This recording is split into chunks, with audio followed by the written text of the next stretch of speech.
I'm a single guy in my mid-30s. This happened a few years ago during a somewhat depressing period in my life. I had just broken up with my girlfriend of 5 years, the girl I thought I'd be marrying one day and starting a family with. It's safe to say I was pretty lost at that time. I can't lie, the psychological damage of the breakup was pretty severe. I spent entire weeks sulking and forgetting to take care of myself. I'd wake up, talk to no one, go to work, talk to no one, and come home to spend the rest of the day in bed. The weekends were even worse. I'd forget to eat and I wouldn't leave the house. I'd binge watch movie after mind-numbing movie, not even realizing what I was watching half the time. But enough with the sob story. I'm much better now, although I still often think about the life I could have had if things went differently. Anyway, it was a Saturday night. I was slumped on the couch, barely moving except to hit play on another random movie. I couldn't even tell you what it was. Just another mindless action flick I'd forget about by the time it ended. For context, I was in my room, which is on the second floor of my house. I have a couch and a TV in my bedroom, so I typically never watch TV anywhere else but there. At one point, I looked down at my phone. It was a few minutes after 9 p.m. I remember that distinctly because my mom was calling me for like the 4th time that day. I didn't want to ignore her, but I let it ring out anyway. I knew she meant well, but I couldn't bring myself to talk. I didn't want to hear the usual questions about whether I'd eaten or gone outside. Eventually, I got tired of whatever was playing and backed out to the menu. I wasn't really in the mood for anything, but I clicked on some random horror movie I'd never heard of. It was one of those generic ones with a grainy thumbnail. I figured I'd half watch it until I fell asleep. About 20 minutes in, I realized the movie was even worse than I expected. The audio was a mess. Every time someone talked, I had to turn the volume way up just to catch a word or two. And then the next sound effect would blast through the speakers and damn near rupture my eardrums. For whatever reason though, I kept the movie on. I think it was just because I was too lazy to change it again. At some point, I started noticing this weird sound effect in the movie. It was this sharp, metallic clang, kind of like a pipe hitting concrete. It didn't match anything that was happening on the screen. No one was holding metal, and no one was in a warehouse or anything like that, and it wasn't timed with the scares either. It would just show up every minute or so, like the director had accidentally looped it or something. Same exact sound, same volume, and same pitch. It was almost too consistent to be a coherent sound design choice. That plus the fact that the rest of the audio was mixed so poorly made me question how the movie had even made it to streaming platforms. The poor quality of the movie actually made it harder to turn off, partly because I was enjoying criticizing it, but also partly because I needed to see how something so terrible would play out. About halfway through, I got up to use the bathroom, and for whatever reason, I actually paused the movie instead of not caring enough about what was going on. When I got back and sat down, I grabbed the remote and hovered over the play button, but right as I was about to press it, I heard that sound again. That same sharp metallic clang, except this time, the movie was paused. I froze for a second, just staring at the screen. No audio, no movement, but the sound had been clear as day, and it had come from somewhere inside the house. That's when it clicked. It had never been part of the movie. I stayed completely still, trying to make sure I hadn't imagined it. I watched the paused screen and just listened, hoping my mind had just been playing a trick on me. But then, about 45 seconds later, there it was again. The exact same clang. I didn't waste another second. I immediately jumped up, grabbed a knife from my desk, and started moving room to room, frantically checking every place someone could possibly be hiding. Every room in the house was clear though. There was no one. In fact, there were no signs that anything was out of place either. But as I walked back up the stairs with my heart still pounding, I heard the clang again. It wasn't as loud this time, meaning it must have been coming from my room, where I had been watching the movie. But I had been sitting there the whole time, so that didn't make any sense. That's when it hit me. I had a few windows open. It was spring, and the weather had finally started warming up, so I'd gotten into the habit of cracking them in the evenings to let some air in. I started thinking maybe the sound wasn't coming from inside the house at all. Maybe it had been coming from right outside the house this whole time. I don't know why, but that thought scared me even more.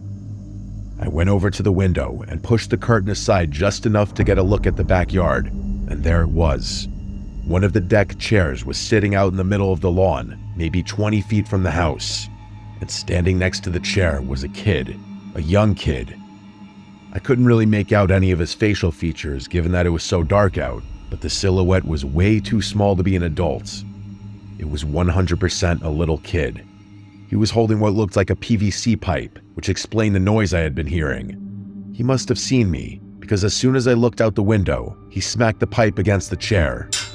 I instantly stepped away from the window and felt my body start filling with fear. I know it sounds silly that I was afraid of something like that, but I couldn't fathom what that kid was doing outside my house. Did he have some kind of mental disorder? It didn't make sense. And then I thought about the fact that he must have been standing out there for nearly an hour, which freaked me out even more. I tried to slow my breathing and think rationally. Maybe the kid was lost. Maybe he had wandered off from a nearby house and didn't know how to get back. I told myself I couldn't just stand there and do nothing. So I went down the stairs and made my way through the house toward the back door, trying to keep calm. I even turned on the porch light, thinking it might help the kid feel less spooked, or at least give me a better look at him. As I was turning the doorknob, I froze. Something about it felt wrong, like I was walking into some kind of trap. If that kid were really lost, wouldn't he ring my doorbell or call out to me through my window? And even if he were too scared to, and ultimately decided that banging a pipe against one of my chairs was the best option, would he really stick to that strategy after a whole hour? It was insane. Something in my gut told me not to go outside, so I slowly backed away from the door. I crept over to a small window just left of the door, one that overlooked the porch and part of the backyard. I kept the light off behind me and slowly tilted the blind with 2 fingers, just enough to see through without drawing attention, and there they were. There were 2 men wearing all black, crouching below my back door, as if ready to ambush me the second I opened it. I must have stared too long, because one of the men suddenly turned his head and locked eyes with me through the glass.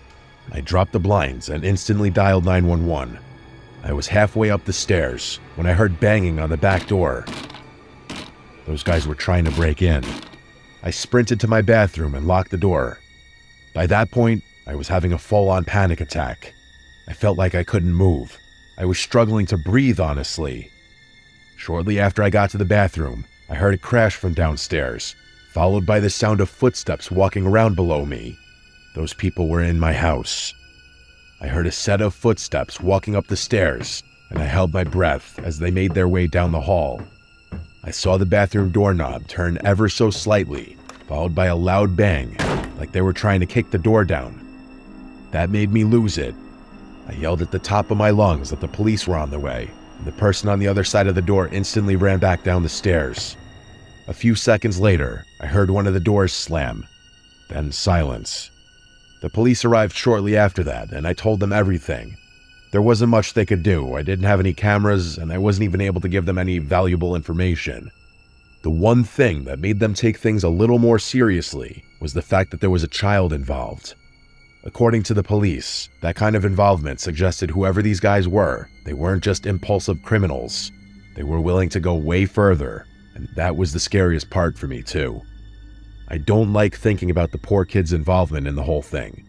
Every explanation I came up with is equally sickening.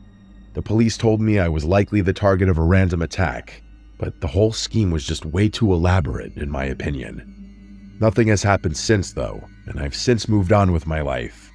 I just really hope that kid is somehow safe, even though I know the odds are slim.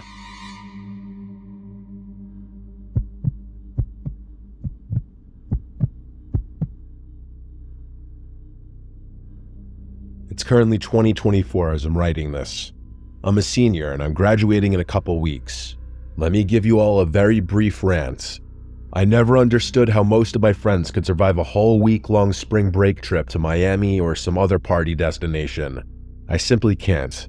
So for every year of college, spring break was an excuse for me to just go home and relax. This past spring break was no different.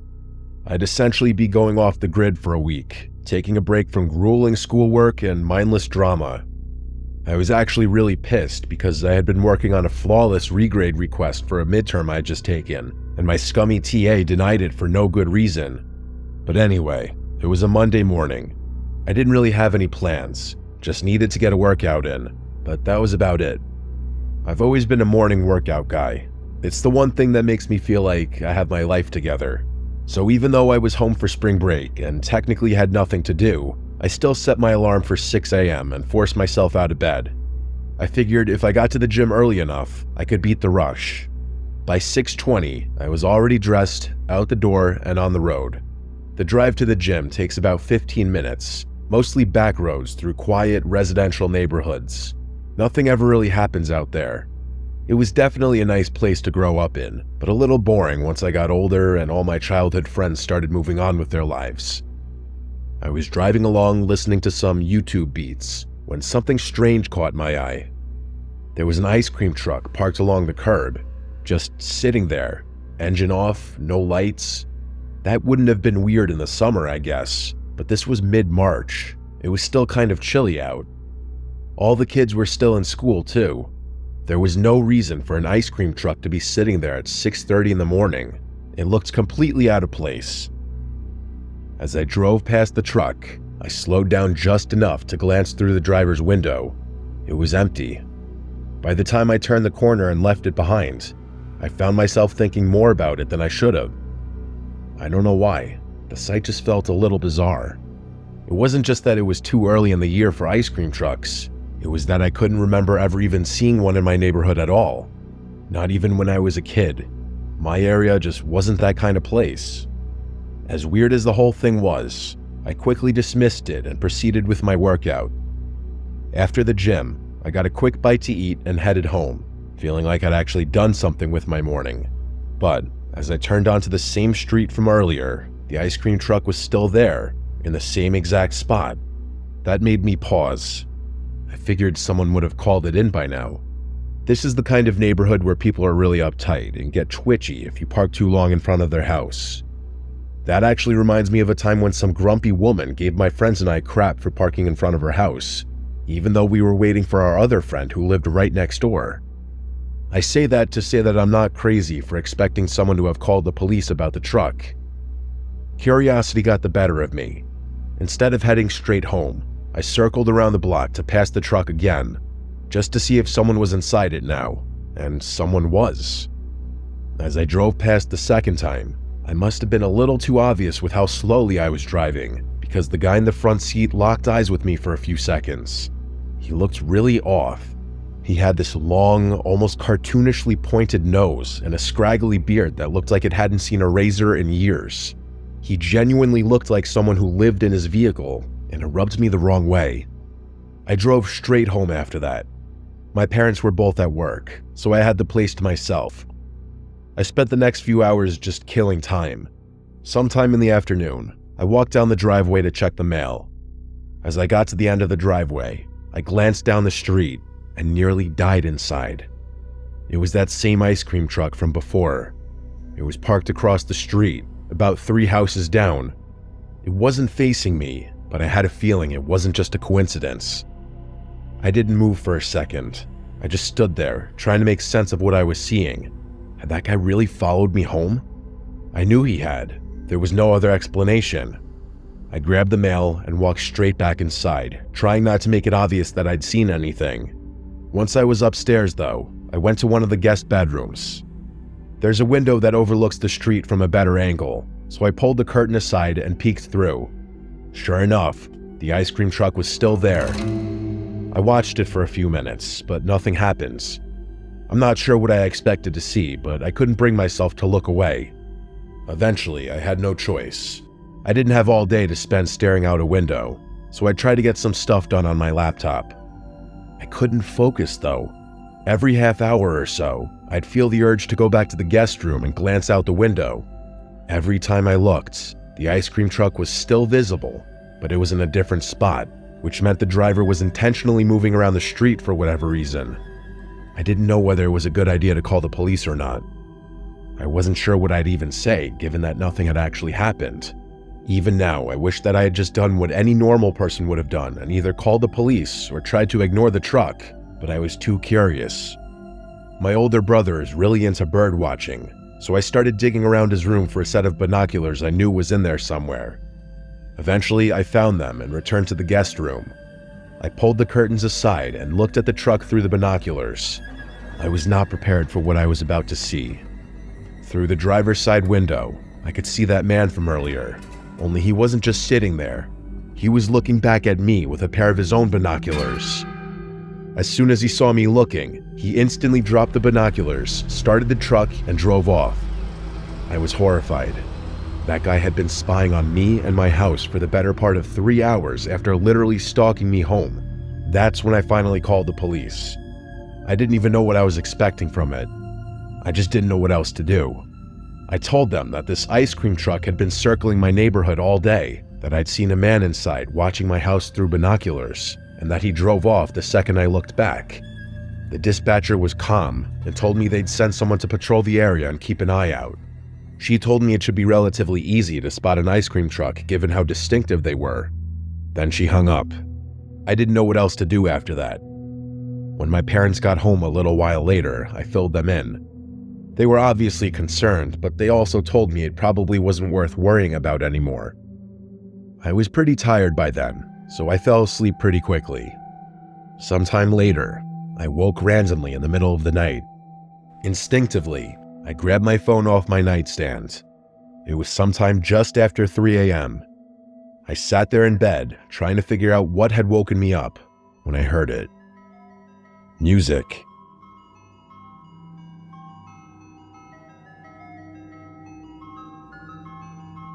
It was very faint, almost too faint to notice at first. I kept listening, and panic started building inside me when I realized what kind of music it was. The jingle of an ice cream truck. Before I could do anything, something clicked softly against the glass of my bedroom window. I instantly connected the dots. Someone was throwing rocks at my window. That had to be what had woken me up. The music was way too quiet on its own.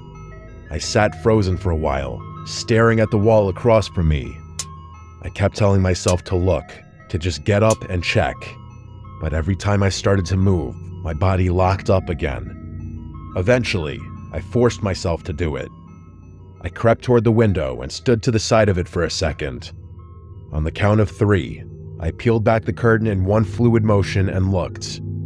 The man from earlier was standing in the middle of my front yard, right below my window, and on either side of him, holding his hands, were 2 small children, or at least they looked like children based on how short they were. I really couldn't tell on account of how dark it was. I didn't waste another second. I tried to ignore the pounding in my chest, stepped away from the window, and immediately went to wake up my dad. I had already dialed 911 by the time he went downstairs to have a look around. My dad's a pretty tough guy, so I figured he'd want to handle things himself. Unfortunately, that man had somehow slipped away in the few minutes it took us to get outside.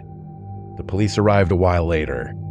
A few days went by and we never heard anything, and I eventually had to go back to school, but my parents promised me they'd be on high alert. That was almost a month ago, and luckily, my parents haven't told me about any strange occurrences since then. The reason I'm writing this now, though, is because my mom called me a few days ago. Apparently, there was a missing persons case that had just gone public in our hometown. 2 6-year-old twins, a boy and a girl, had vanished from a neighborhood about 30 minutes from where we lived. The moment she said it, my mind went straight back to that night, to those 2 small figures standing on either side of the man in my front yard. The whole thing honestly makes me sick. Why would that guy sit in my house for hours and throw rocks at my windows in the middle of the night? And why even go to those lengths if he was involved in something as serious as a kidnapping? Maybe he was worried that I had somehow caught on to what he was doing, but if he had really taken those kids, wouldn't attention be the last thing he'd want? And then there's the kids themselves. I wonder if they were already with him when I first saw the truck that morning, or were they somewhere else? I really can't stop thinking about it. The only explanation I can come up with is the type of person who'd kidnap a child doesn't think like normal people do, which is why that man would risk getting caught just to freak me out. My mom followed up with the police to try and shed some light on the case and our possible connection to it. If anything ever happens, I will send an update.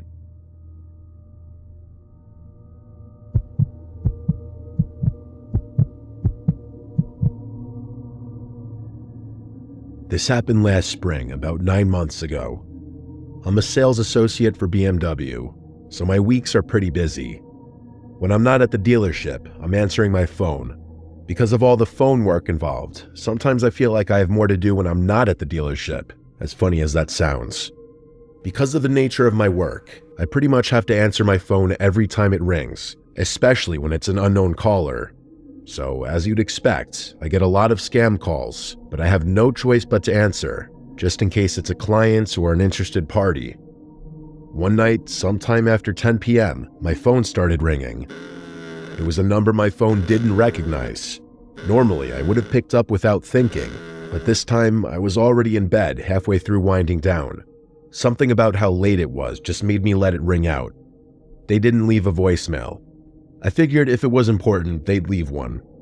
But a few minutes later, the same number called again. I sat up and answered it. I was a little irritated, but I still tried to keep my voice polite, just in case it was someone serious. At first, all I heard was static, just this thick, uneven fuzz. I was about to hang up when I caught something underneath it. A voice. I held the phone closer and listened. It was my voice. I was 100% sure of it. That actually made me freeze up a little bit. After a few seconds, I realized it was more than just a recording of my voice. It was a conversation I'd had earlier that day with a client. Just standard stuff, pricing, availability, setting up a test drive. Nothing sensitive, but it was definitely real. It was definitely my voice. I still don't know if it was the right decision, but I instantly hung up the phone. I sat there for a while, just staring at my phone, trying to make sense of what I'd just heard. I wasn't panicking, but I definitely wasn't calm either. The best way I can describe what I was feeling was a mix of confusion and unease. My first thought was that maybe it was the client I had talked to earlier. Maybe he had accidentally called me while trying to play back the call or record it for his own notes. I really don't know. It felt like a stretch, but it was the only explanation that didn't immediately spiral into something worse. That didn't really explain why the number was unknown instead of the number he had called from earlier, but it was the best I could come up with. The next morning, I decided to call him back just for my own sanity. He answered right away and seemed totally normal, friendly even. But when I brought up the call from the night before, he had no idea what I was talking about. He sounded genuinely confused. I apologized for the mix-up and hung up, and for whatever reason, I believed him. The rest of the day was normal. I had a few appointments, followed up with some leads, nothing out of the ordinary. I didn't think too much about the call from the night before, but later that night, around the same time, I got another call. The number wasn't saved in my phone again, but it was different from the number that had called me the night before. This time, I answered it immediately. Exactly what I was dreading happened. It was another static-heavy recording of a conversation I had that day with a client. A different client. A whole different conversation entirely. I hung up again without saying anything. That night was when it really started getting to me, because now it felt intentional, and I noticed something else. The recording didn't include the client's voice. It was only me talking, like a one-sided call. I started wondering if someone had been listening in on my conversations and recording me somehow. I didn't sleep very well that night, as I couldn't stop thinking about it, but I didn't know what to do. I never thought I was a paranoid person, but the next week of my life proved me wrong. Every night for a week, the same thing would happen. I'd get a call from a random number and would listen to a staticky recording of a conversation I'd had that day. I started recording the calls myself. I can't even tell you why. I just thought it was the smart thing to do. By the third or fourth night, it started to wear on me. Not just in a creepy, this is weird kind of way. I mean, it started to actually mess with my head. I couldn't relax, I couldn't think. I'd catch myself looking out the window every few minutes, like someone might be standing out there watching me. I started triple locking my front door. Then I started leaving a light on in every room at night. At one point, I even moved a chair in front of my bedroom door. Looking back, it's really hard for me to explain any of these decisions, but my mind was in a very different place during that period. Anytime my phone rang, even during the day, I'd step outside and answer it from the safety of my car, where I could see every angle around me. It sounds crazy now, but I couldn't shake the feeling that I was being watched. At one point, I even brought it up with the police. I felt ridiculous doing it, but I figured if someone was monitoring me, I had to at least make some kind of report. The officer I spoke to was polite enough, but I could tell right away they didn't take it seriously. He said they could try looking into the numbers, but unless there was a direct threat or evidence of harassment, there wasn't much they could do. I don't know if they actually tried to trace the calls or just filed it away and forgot about it. Either way, it didn't help.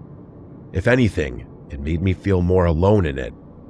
A few days later, though, the calls suddenly stopped. That week of obsessively checking my surroundings and answering calls from my car must have deterred whoever was harassing me. Part of me wanted to believe it was over, but I couldn't relax.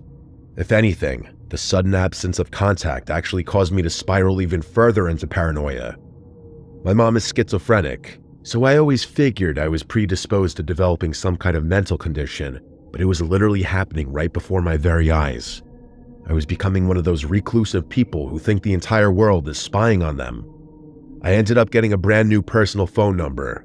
It was a massive headache. Switching numbers meant having to reestablish contact with clients, update everything linked to my phone, and risk missing out on people trying to get in touch with me.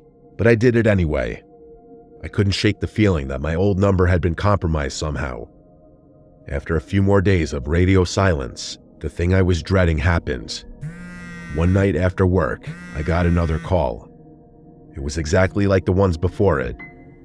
I kept my cool, and instead of remaining silent and hanging up, I actually spoke. I said something along the lines of, "I don't know who you are or why you're doing this, but if it's money you want, I've got it." I went on to say that I'd happily pay to be left alone. I gave the person my address and said I'd be willing to meet. And then, for the first time, there was an actual voice on the other end. It sounded like they were using a voice changer. And all they said was, 11 o'clock, before hanging up. I know what you're thinking. Why the hell would I volunteer my address like that? Honestly, I can't answer that question. I was acting irrationally, I know that, but it's impossible for me to explain exactly how my mind was working during that time, so I'm not even gonna bother. The next 4 days were the most traumatic and stressful moments of my life. I'm not sure how much I can even type out without getting too graphic, but here goes. I have a handgun in my house for personal safety. I grabbed it from my room, loaded it, and sat at my kitchen table and waited. I can't even begin to explain all the thoughts that were bouncing around in my head as I sat there. I contemplated a lot of things in those 4 hours. I'd go as far as to say that had it not been for sheer chance, I might not be typing this out right now. Just thinking about that night gives me a sickening feeling.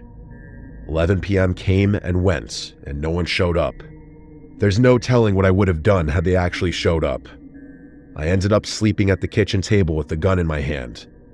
It was by far the worst night of my life, but thankfully, that was the end of it. I never got another mysterious call again, but that didn't change the fact that that person had done irreparable damage to my mental state. It took me a lot of therapy and time off work to recover fully, and I still get chills thinking about how easily I was almost driven to complete madness. I will never have an explanation for what happened to me. I have no idea how that person recorded my conversations or who they even were. I have no idea why they harassed me or why they stopped for that matter. I've since moved out of that house, but there's not much I can do beyond that. If anything, this experience has made me a lot more fearful of the future. I can't help but think that I'm destined to end up just like my mom. Hopefully getting this out there will help me heal in some way.